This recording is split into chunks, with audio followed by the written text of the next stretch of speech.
వ్రాతపతే ప్రమథపతే వ్రతఫలదాయక నమోస్తుతే వ్రాతపతే ప్రమథపతే వ్రతఫలదాయక నమోస్తుతే వ్రాతపతే ప్రమథపతే వ్రతఫలదాయక నమోస్తుతే వ్రాతపతే ప్రమథపతే వ్రతఫలదాయక నమోస్తుతే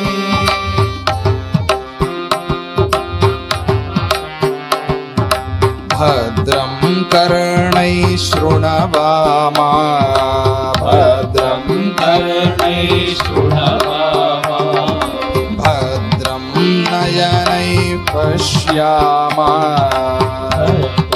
నయనైః పశ్యామా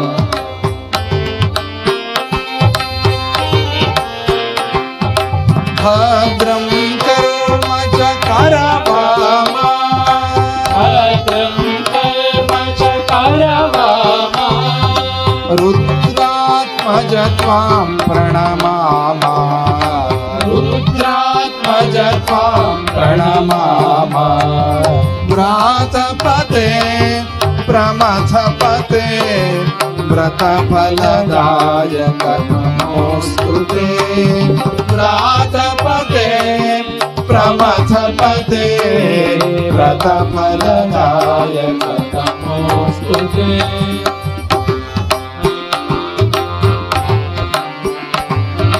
కర్తా ధర్తా హర్తా త్వం కర్తా ధర్తా హర్తా త్వం సత్యం జ్ఞానం బ్రహ్మ త్వం సత్యం జ్ఞానం బ్రహ్మ త్వం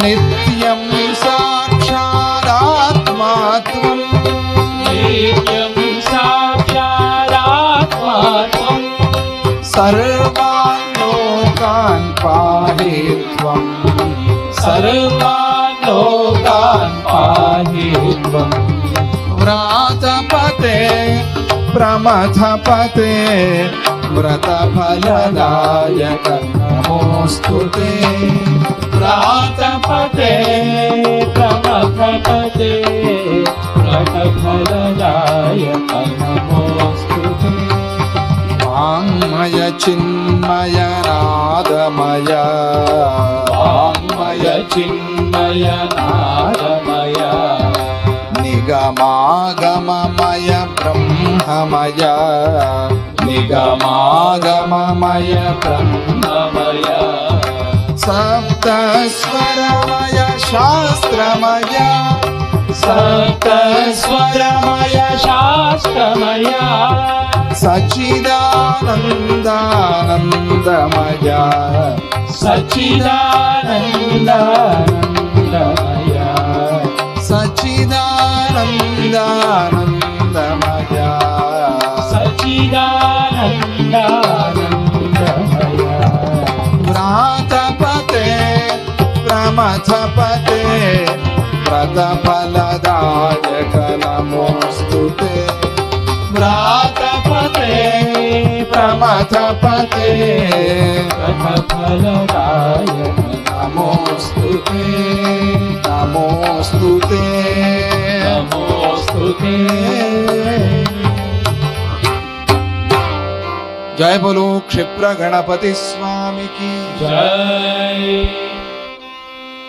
నారాయణం నమస్కృత్య నరం చైవ నరోత్తమం దేవీం సరస్వతీం వ్యాసం తతో జయముదీరయేత్ తతో జయముదీరయేత్ ఓం నమో జైమినయే.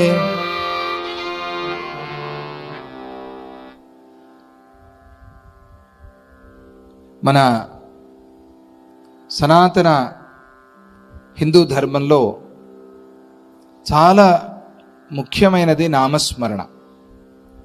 నామ సంకీర్తన అనేది మన ఊపిరి, మన ప్రాణము అని చెప్పవచ్చు. దత్తభక్తులకైతే ఆత్మ అని కూడా చెప్పవచ్చు. నామ సంకీర్తన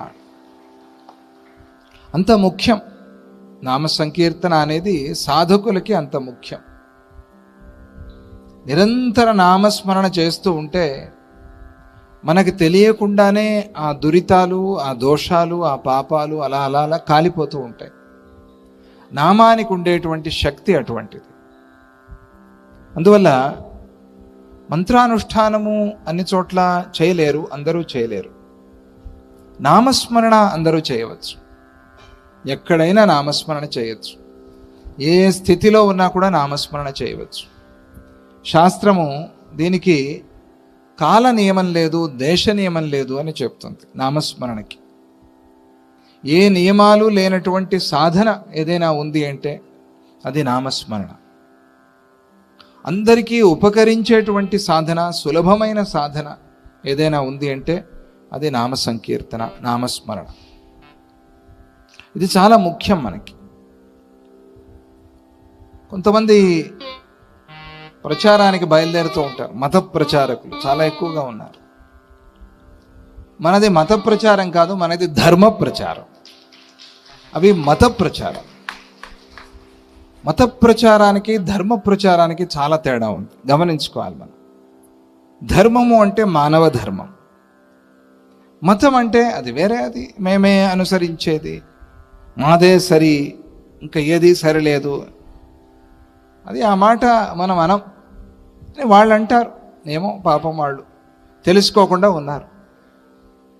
వాళ్ళు ఈ మత ప్రచారకులు తెలుసుకున్న వాళ్ళు కాదు, తెలుసుకున్న వాళ్ళు బాగానే ఉంటారు, అసలైన వాళ్ళు. ఈ వీళ్ళు మధ్యలో తయారైన వాళ్ళు ఉంటారు. వీళ్ళు కొంతమంది ఈ ప్రాంతంలో మరీ ఎక్కువగా ఉంది తీవ్రత, చూస్తూ ఉంటాం మనం. మీరు మా దేవుణ్ణి నమ్ముకోకపోతే నరకానికి పోతారు, ఇట్లా చెప్పేవాళ్ళు ఉన్నారు. మనం అలా అనం. ఏమంటాం మనం సనాతన ధర్మంలో? మా దేవుణ్ణి నమ్ముకుంటే స్వర్గానికి వెళ్తారు అని చెప్తాం మనం. ఇదే తేడా. మా దేవుణ్ణి నమ్ముకోకపోతే నరకానికి వెళ్తారు, ఇది ఎట్లా ఉంది? మా దేవుణ్ణి నమ్ముకుంటే మీకు స్వర్గము అనేది ఎట్లా ఉంది? రెండింటికి తేడా. ఒకసారి ఒక సాధువు ఒక ట్రైన్లో ప్రయాణం చేస్తూ వెళ్తున్నారు. ఇలాగే ఒక మత ప్రచారకుడు వచ్చాడు. వాళ్ళది ఆర్భాటం ఎక్కువ, దబ దబ దబ దబ అని ఆర్భాటం, హడావిడి అంతా ఎప్పుడు అదే ఇష్టపడతారు వాళ్ళు. వచ్చి ఈయన పక్కన కూర్చుని ఈయన ఏదో నామస్మరణ ఏదో చేసుకుంటున్నారు. కూర్చుని, మీరు ఇలా అంతా నామస్మరణ చేస్తున్నారు, ఇదిగోండి మా గ్రంథం తీసుకోండి, దీన్ని చదవండి. ఎందుకు చదవాలి? మా దేవుణ్ణి నమ్ముకోకపోతే మీరు నరకానికి పోతారు, అందుకనే చదవాలి. ఆయన సాధువు గారు అన్నారు, ఏమో నాయనా, నాకు అవన్నీ తెలియవు. మీ దేవుడిని నమ్ముకోకపోతే నరకానికి పోతాం ఇవన్నీ చెప్తున్నావు, కానీ మేము మా సనాతన ధర్మము మాకు చూపెట్టిన సంప్రదాయంలో, మా గురువులు మాకు చూపెట్టిన సంప్రదాయంలో ఈ నామస్మరణ అనేటువంటి సాధన చేస్తూ ఈ భూమి మీదే స్వర్గాన్ని అనుభవిస్తున్నాము అని చెప్పాడు. ఎక్కడికో పోయేది అట్లా ఉండని, ఎక్కడికో పోయేది అట్లా ఉండని, మేము ఇక్కడే స్వర్గాన్ని అనుభవిస్తున్నాం.